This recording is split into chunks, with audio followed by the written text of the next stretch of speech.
अब यहाँ जो शब्द है देखिए, आप अपने पाठ्य पुस्तक में करेक्शन कर लेंगे, सुधार लेंगे। अब मजे की बात यह है कि आप पुनः इस पद को जब पढ़ेंगे तो कबीर आपको प्रश्न करते हुए नहीं, निवेदन करते हुए नहीं, बल्कि उत्तर देते हुए मिलेंगे। नमस्कार बच्चों, कबीरदास जी के साखी एवं पद के साखी में दिए गए कुल 11 दोहों को हम लोगों ने समझा है।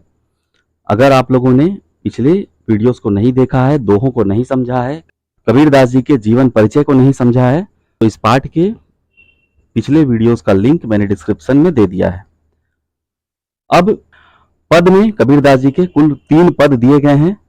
आज की इस वीडियो में हम लोग पहले पद को पढ़ेंगे, की व्याख्या को समझेंगे।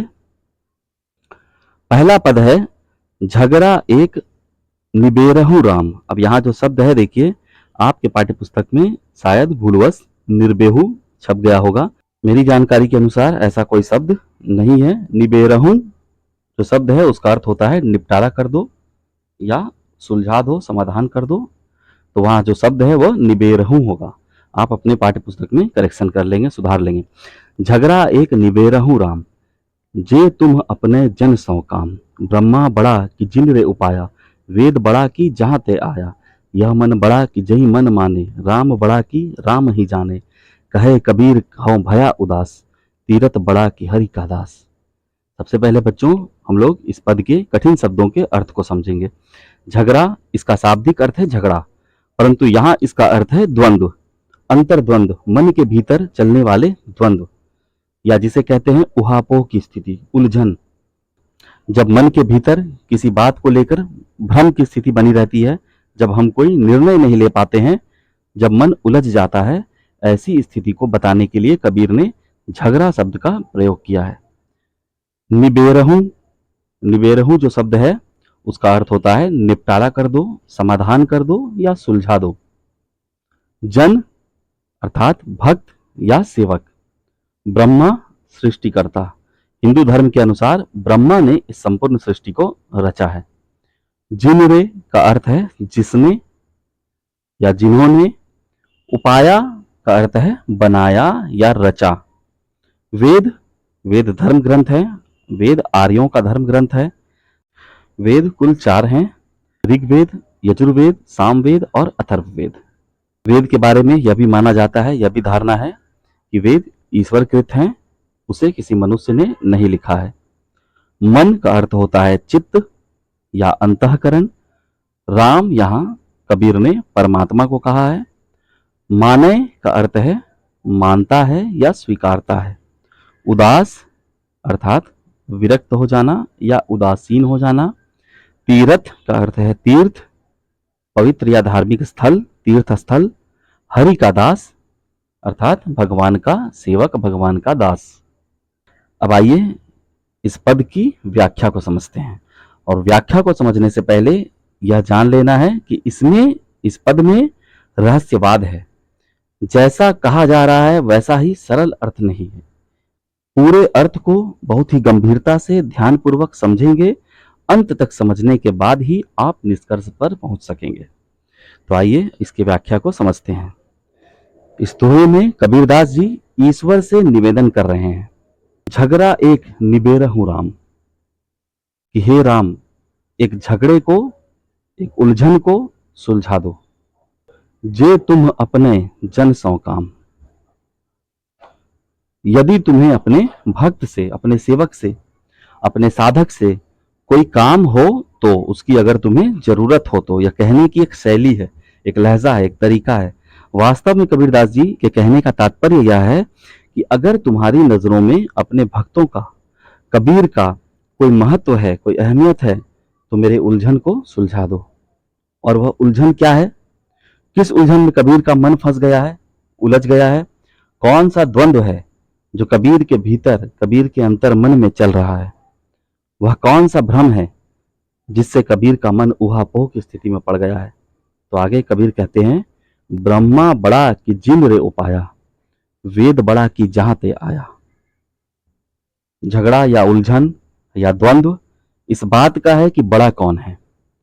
ब्रह्मा, जिन्हें हिंदू धर्म की मान्यता के अनुसार सृष्टिकर्ता माना जाता है, ऐसा माना जाता है कि ब्रह्मा ने ही इस संपूर्ण सृष्टि की रचना की है, इस संपूर्ण जगत को रचा है।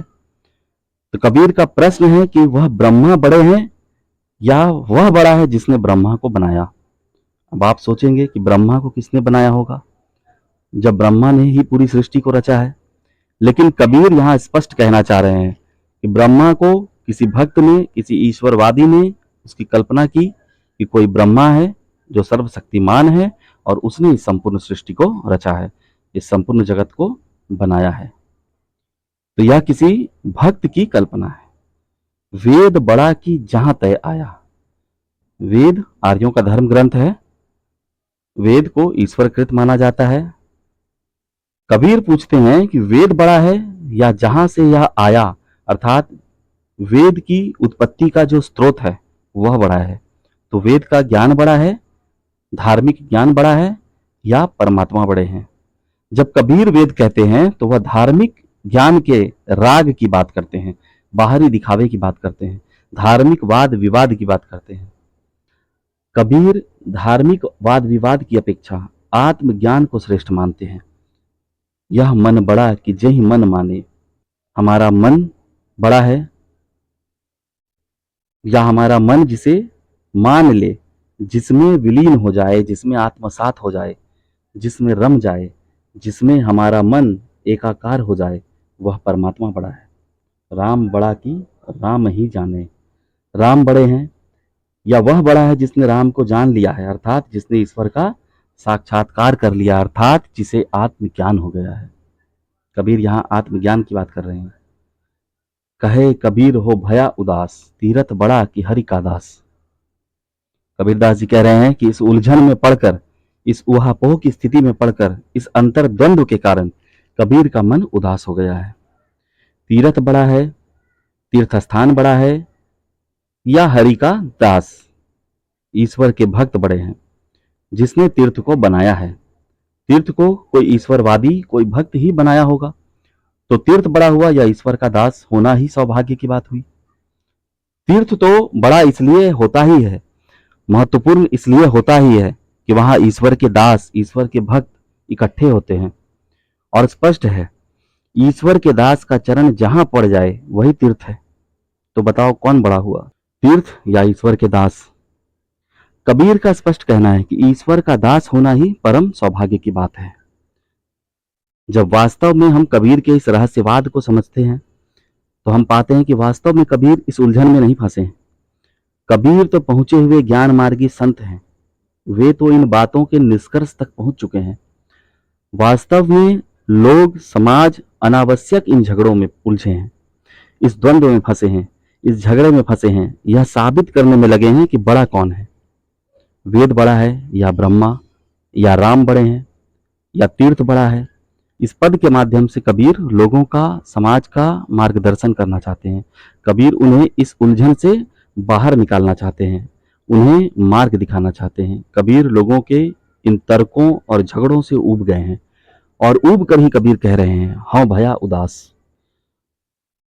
और कबीर समाज का, लोगों का मार्गदर्शन करते हुए कह रहे हैं कि बड़ा वही है जिसने ईश्वर को जान लिया, समझ लिया, जिन्हें आत्मज्ञान हो गया, जो ईश्वर का सच्चा भक्त है।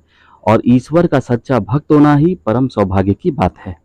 तो स्पष्ट रूप से कबीर यहाँ वेद के ज्ञान, शास्त्रों का ज्ञान, धार्मिक वाद विवाद की अपेक्षा भक्ति पूर्ण जीवन को ही श्रेष्ठ मानते हैं।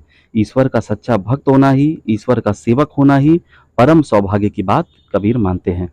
इस पूरे पद का निचोड़ यही हुआ कि कबीर के अनुसार ईश्वर का सच्चा भक्त होना ही यथेष्ट है। अब मजे की बात यह है कि आप पुनः इस पद को जब पढ़ेंगे तो कबीर आपको प्रश्न करते हुए नहीं, निवेदन करते हुए नहीं, बल्कि उत्तर देते हुए मिलेंगे, मार्गदर्शन करते हुए मिलेंगे। ब्रह्मा बड़ा कि जिन रे पाया, जिसने ब्रह्मा को बनाया, जिसने उसकी कल्पना की, कौन बड़ा है? भक्त। वेद बड़ा कि जहां ते आया, वेद बड़ा है या जहां से यह आया, जिसने इसे रचा या इस पर आस्था प्रकट की, तो भक्त बड़े हैं।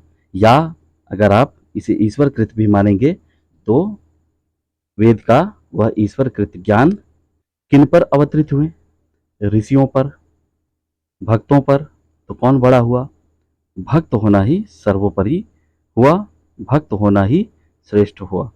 यह मन बड़ा कि जही मन माने। कौन बड़ा है? वह मन जो परमात्मा में रम जाता है। और किसका मन रम जाता है? ईश्वर के भक्तों का। राम बड़ा कि राम ही जाने। राम को जो जान लेते हैं, जिन्हें आत्मज्ञान हो जाता है, वे भक्त बड़े हैं। भक्त होना ही सौभाग्य की बात है, बड़ी बात है, श्रेष्ठ है। तीर्थ बड़ा कि हरि का दास। तो तीर्थ क्या है? जहां ईश्वर भक्तों के चरण पड़ जाए वही तीर्थ है। जहां ईश्वर के भक्त इकट्ठे हो जाएं वही तीर्थ है। तो हर हाल में ईश्वर का भक्त होना ही श्रेष्ठ है। अब आप कमेंट करके बताएंगे कि आपको यह पद कैसा लगा, इसकी व्याख्या कैसी लगी और इसमें जो गूढ़ रहस्यवाद है वह कैसा लगा।